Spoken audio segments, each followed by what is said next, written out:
नाही. काय लोक म्हणले तो माणूस लय श्रीमंत आहे. श्रीमंत जरी असला तरी तोंडानच खातो आणि किती श्रीमंत असलं तरी डोळे झाकूनच झोपतो ना. श्रीमंत असतो असं थोडंच काय श्रीमंत काय नाही महाराज. आमच्याकडे श्रीमंत कोणाला म्हणजे माहिती का, गळ्यात माळ, कपाळाला गंध, मुखात नाम काढतात, प्रेम हृदयात भगवंताचे पाय. नंबर 1 श्रीमंत माणूस. काही लोक नुसते श्रीमंत आहे, कुत्र्याला बिस्किट आहे, बापाला तंबाखू नाही. काय करायची स्थितीला.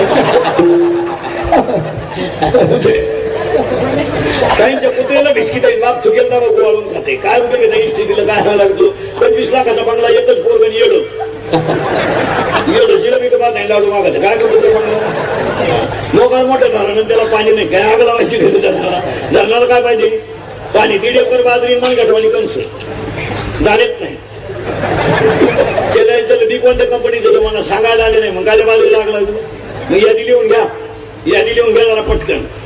दाणे नसणारी बाजरी, दाणे नसणारी बाजरी, पाणी नसलेलं धरण, मोराच्या पिसऱ्यावरचा डोळा. नीट आहे का. पाणी नसलेलं धरण, दाणे नसलेली बाजरी, मोराच्या पिसऱ्यावरचा डोळा. नीट आहे का. प्रेताला केलेला मेकअप, मुंडकं नसलेल्या स्त्रीच्या गळ्यातलं सोनं, शिळीच्या गळ्याला लोंबलेलं सड, गायीच्या काशीतलं कुसीड, डाळात राहणारा बेडूक, बांधावर वाढणारं एरण आणि संस्कार नसणारं घराला सारखंच. परत यादी लिहून घ्या. मोराचा पिसाऱ्याचा डोळा चमकतोय. मोराला कुठं दिसतोय. चमकायला आहे. मोराच्या पिसाऱ्याचा डोळा फक्त चमकतोय. लोक पाहतात का मोर.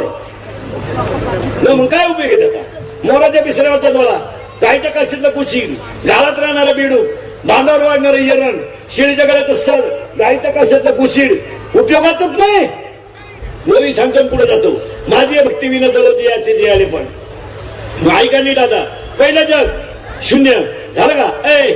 पहिलं जग शून्य तयार काय झालं. एक म्हणजे काय ब्रह्म. मग ब्रह्म झालं ना तयार. ब्रह्माला कोणती तगली. महातामाशा कोणता आहे. आज माझ्या समोर मानपात बसले. आज माझ्या समोर मानपात जेवढी माणसं बसली तर आत्ता कबूल व्हा.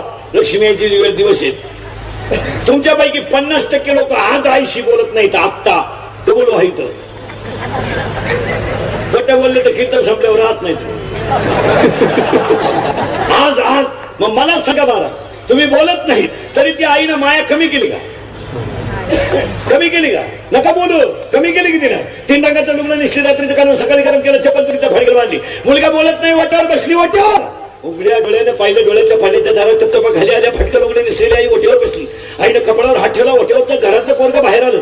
आईनं पोराकडे पाहिलं. आईच्या गालावर खड्डा पडला आणि आईच्या डोळ्यातल्या पाण्याच्या धारा आनंदाने खाली गळाल्या. खड्डा पडली. आई म्हणली मेला.